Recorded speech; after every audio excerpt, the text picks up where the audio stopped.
रहीम। आज के लेक्चर में हम देखेंगे डीसी जनरेटर के बारे में। लास्ट लेक्चर में आपने देखा था एसी जनरेटर के बारे में कि एसी जनरेटर होता क्या है, उसका वर्किंग प्रिंसिपल क्या है, उसकी कंस्ट्रक्शन क्या है और वो किस तरह से इंड्यूस करंट को जनरेट करता है और उसका एक्सप्रेशन क्या निकला था।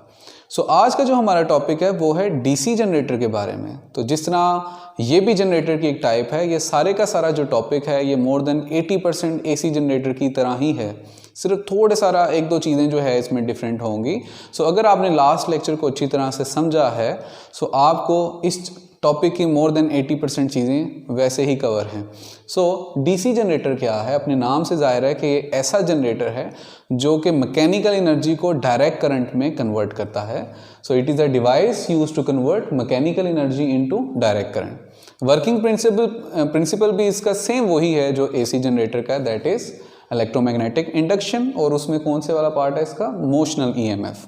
मतलब इसमें भी कंडक्टर मूव करेगा और कंडक्टर की मोशन की वजह से उसमें से पास करने वाली मैग्नेटिक फील्ड लाइन चेंज होंगी, जिसकी वजह से उसमें इंड्यूस ईएमएफ और एज वेल एज उसमें इंड्यूस करंट जनरेट होगा। कंस्ट्रक्शन भी तकरीबन सेम है, सिर्फ एक पॉइंट का फ़र्क है। वैसे ही हमें मैग्नेटिक पोल्स आए जो मैग्नेटिक फील्ड को जनरेट करते हैं, वही आर्मेचर है जो कि सॉफ्ट आयरन कोर होता है जिसके ऊपर हमने वायर को, कंडक्टिंग वायर को रैप किया होता है। सॉफ्ट आयरन कोर क्यों यूज़ करते हैं कि ये ऐसा आयरन होता है जो बहुत जल्दी मैग्नेटाइज हो जाता है। और कार्बन ब्रशेस भी वही हैं जो कि आर्मेचर से करंट को लोड की तरफ जो है वो प्रोवाइड करते हैं।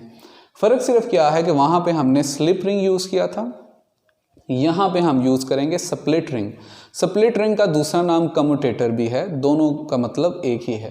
अपने नाम से जैसे जाहिर है कि ये स्प्लिट रिंग है तो ये कुछ अलग करेगी काम, कि ये अलग करने के लिए, कुछ अलग करने के लिए यूज़ होती हैं। स्प्लिट का मतलब क्या होता है? अलग करना। तो वो क्या है वो भी हम देखते हैं। इसकी वर्किंग प्रिंसिपल सारी की सारी वर्किंग भी तकरीबन सेम है। होता क्या है कि जब by using external mechanical source we rotate the coil, हम किसी मैकेनिकल सोर्स को यूज़ करते हुए यहाँ से शाफ्ट के थ्रू इस कॉइल को क्या करेंगे? रोटेट करेंगे। और जब वो रोटेट करेगा तो क्या होगा? Due to which magnetic field line passing through it changes, तो उसमें गुजरने वाली मैग्नेटिक फील्ड लाइन चेंज होंगी and induce EMF as well as induce current will be generated. इस change of magnetic field line की वजह से इस आर्मेचर में, इस कॉइल में जो है वो इंड्यूस करंट जनरेट होगी। लेकिन यहाँ पे होगा क्या कि after every half cycle split ring क्या करती हैं? कनेक्शन को ब्रेक कर देती हैं कि हर हाफ साइकिल के बाद हमारे पास ये जो कनेक्शन है इसका वो ब्रेक होगा, जिसकी वजह से हमारे पास कंप्लीट 360 डिग्री की आउटपुट नहीं मिलेगी, बल्कि हाफ मिलेगी और हाफ नहीं मिलेगी। क्या है कि हमारे पास जो एसी जनरेटर था उसमें लगी हुई थी स्लिप रिंग। स्लिप रिंग क्या करती थी कि कॉइल को पूरे का पूरा 360 डिग्री के एंगल पे घुमाती थी। 360 के डिग्री पे एंगल में घुमाने से क्या होता था कि हमारे पास 180 तक वैल्यू जो है वो पॉजिटिव रहती थी, और क्योंकि 180 के बाद इस कॉइल के ऊपर अपवर्ड फोर्स लग रही थी, 180 के बाद जो है इसको डाउनवर्ड फोर्स लगने लग पड़ती थी। तो 180 के बाद दोनों साइड पे लगने वाली जो फोर्स की डायरेक्शन थी वो अपोजिट हो जाती थी। और according to Fleming right hand rule, जब फोर्स की डायरेक्शन अपोजिट होगी तो उसमें जनरेट होने वाली इंड्यूस करंट की डायरेक्शन भी क्या हो जाएगी? अपोजिट। लेकिन डीसी जनरेटर जो हमारे पास है उसमें ये कॉइल जो है वो स्लिप रिंग्स के साथ नहीं बल्कि स्प्लिट रिंग के साथ जुड़ी हुई है, जिसको हम कम्यूटेटर भी बोलते हैं। अब वो क्या करती है कि उसमें भी जब हमारे पास शुरू में कॉइल की जो है हमने उसको रोटेट करना शुरू किया, इस वाली साइड को अपवर्ड फोर्स लगाना शुरू किया, इस साइड को डाउनवर्ड, तो हमारे पास जो आउटपुट में है वो करंट की वैल्यू बढ़ना शुरू हुई, इंक्रीज़ होती गई। ज़ीरो से इंक्रीज़ होते होते कब मैक्सिमम पे आई? जब हमारे पास अगेन एंगल क्या बन रहा था? 90 डिग्री। मैग्नेटिक फील्ड लाइन इधर से आ रही हैं और इसकी लेंथ के दरमियान एंगल क्या बन गया? 90 डिग्री। तो यहाँ पे आके वैल्यू क्या होगी? मैक्सिमम। अब अगेन जब ये नीचे जाना शुरू होगी तो वैल्यू इंड्यूस करंट की जो वैल्यू है डिक्रीज होना शुरू होगी अनटिल के वो बिल्कुल दोबारा पैरेलल हो जाए। यहाँ पे आके अगेन वैल्यू क्या होगी? ज़ीरो से स्टार्ट हुआ मैक्सिमम और अगेन ज़ीरो, यहाँ पे ज़ीरो, बढ़ती बढ़ती बढ़ती मैक्सिमम, मैक्सिमम से कम होती होती होती अगेन ज़ीरो। ये 180 हाफ साइकिल अभी चला है। अब स्प्लिट रिंग क्या करती है? जिस तरह अपने नाम से जाहिर है कि ये इनको स्प्लिट कर देगी, अलग अलग कर देगी, कि अब ये वाला जो टर्मिनल है जिसके साथ वो जुड़ा हुआ है वो टूटेगा, वापस अपनी पहली जगह पे आएगा, और ये वाला टर्मिनल वापस अपनी पहली जगह पे आएगा। तो हाफ साइकिल के लिए हमें आउटपुट मिली है और हाफ साइकिल में हमें आउटपुट नहीं मिली जब ये जो रिंग्स हैं वो अपने टर्मिनल्स को क्या कर रही थी? रीअरेंज। सो हमारे पास होगा क्या कि हमारे पास after every half cycle split ring breaks the connection with coil and rearrange the terminals.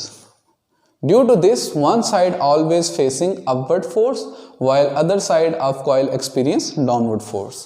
So जिस तरह हमारे पास पहले भी इस वाली साइड पे upward force लग रही थी throughout the half cycle, again हमारा हाथ जो है, अब दूसरे जो हमारे पास हाफ साइकिल है उसमें तो फोर्स लगेगी नहीं क्योंकि टर्मिनल टूट रहे हैं और ये वापस टर्मिनल पहली वाली साइड पे आ रहे हैं।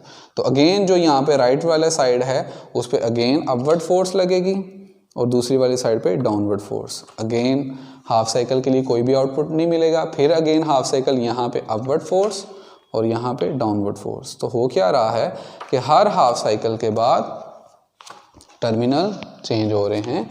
राइट साइड पे हमेशा ऊपर की तरफ फोर्स लग रही है और लेफ्ट साइड पे हमेशा नीचे की तरफ फोर्स लग रही है। तो हर साइकिल में हाफ साइकिल के दौरान एक के ऊपर अपवर्ड फोर्स लग रही है और दूसरे पे डाउनवर्ड फोर्स लग रही है और बाकी का हाफ साइकिल वो ले रहा है टर्मिनल्स को रीअरेंज करने में। तो इस तरह से क्योंकि हर साइड पे जो फोर्स की डायरेक्शन है वो सेम रह रही है तो वहाँ पे according to Fleming right hand rule वहाँ पे जनरेट होने वाली जो करंट है उसकी डायरेक्शन भी क्या रहेगी, same. So as direction of force acting on coil side remain same, so by Fleming right hand rule direction of current also remain same. So हमारे पास जो करंट की वैल्यू है वो 0 से मैक्सिमम, मैक्सिमम से 0, हाफ साइकिल मिला, half cycle absent जिसके दौरान वो अपने आप को रीअरेंज कर रहा था। उसके बाद 0 से मैक्सिमम, मैक्सिमम से 0, इस तरह से हमें आउटपुट में हमेशा पॉजिटिव वाली साइड मतलब कि डीसी करंट मिलेगी जिसकी डायरेक्शन चेंज नहीं हो रही। लेकिन इससे होता क्या है, साइड इफेक्ट क्या होगा, due to the absence of half cycle we get non steady output due to which ripples generated at the output. कि हमें हाफ साइकिल मिल रहा है, हाफ साइकिल एब्सेंस है, तो ये ऐसे ही है कि एक सेकंड में आधा सेकंड बल्ब जो है उसको करंट मिल रही है तो वो ऑन हो रहा है और आधे सेकंड के लिए उसको इलेक्ट्रिक करंट मिल ही नहीं रही तो वो ऑफ हो जाएगा। तो इसलिए आधा सेकंड ऑन, आधा सेकंड ऑफ, आधा सेकंड ऑन, आधा सेकंड ऑफ, बल्ब इस तरह on off on off on off होता रहेगा जिसकी वजह से रिपल्स जनरेट होंगे, उसमें नॉन स्टेडी फ्लो होगा जिसकी वजह से रिपल मतलब कि झटके जनरेट होंगे जिसकी वजह से आउटपुट हमारी स्मूथ नहीं होगी। सो इस प्रॉब्लम को किस तरह ओवरकम किया जा सकता है, ये आपका इंपॉर्टेंट शॉर्ट क्वेश्चन भी है कि how can we remove the ripples in DC generator. तो उसका सोल्यूशन क्या है, to overcome the ripple we use more than one coils wrapped on armature perpendicular to each other. तो इसका सादा सारा हल क्या है कि हम एक से ज़्यादा कॉइल को, फॉर एग्जांपल ये हमारे पास आर्मेचर है तो उसमें हम एक से ज़्यादा कॉइल्स को इस तरह से रैप कर दें और हर एक जो हमारे पास कॉइल होगी वो दूसरे के क्या होगी, परपेंडिकुलर। तो इसका फ़ायदा क्या होगा कि जब एक कॉइल में हाफ साइकिल के लिए आउटपुट जनरेट मतलब इंड्यूस करंट जनरेट नहीं हो रही होगी तो बाकी की जो 4-5 कॉइल्स हमने उसके ऊपर वाइंड की हुई हैं उनमें कोई ना कोई करंट की वैल्यू आ रही होगी।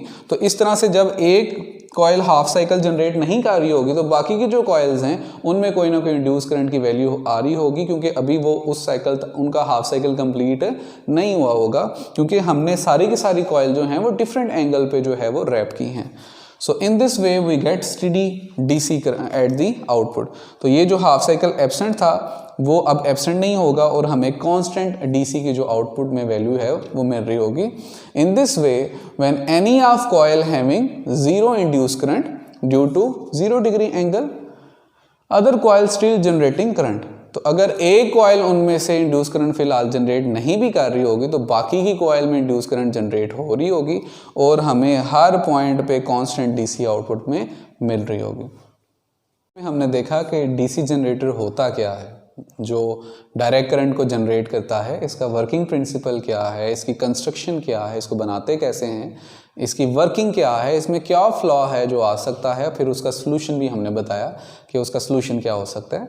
तो डीसी जनरेटर को देख के आपको पता चला कि इसका मोर देन 80% सारी की सारी चीज़ें सेम ऐसे ही हैं जैसे एसी जनरेटर की हैं, बस फ़र्क इसकी कंस्ट्रक्शन में है कि एक स्लिप रिंग को हम रिप्लेस करते हैं स्प्लिट रिंग के साथ, जिसकी वजह से हमारे पास सिर्फ हाफ साइकिल की आउटपुट आती है और हमारी डायरेक्शन ऑफ करंट चेंज नहीं होती और हमें एक पॉजिटिव डायरेक्शन की, पॉजिटिव साइड की, पॉजिटिव साइकिल की जो आउटपुट में करंट है वो मिल रही होती है।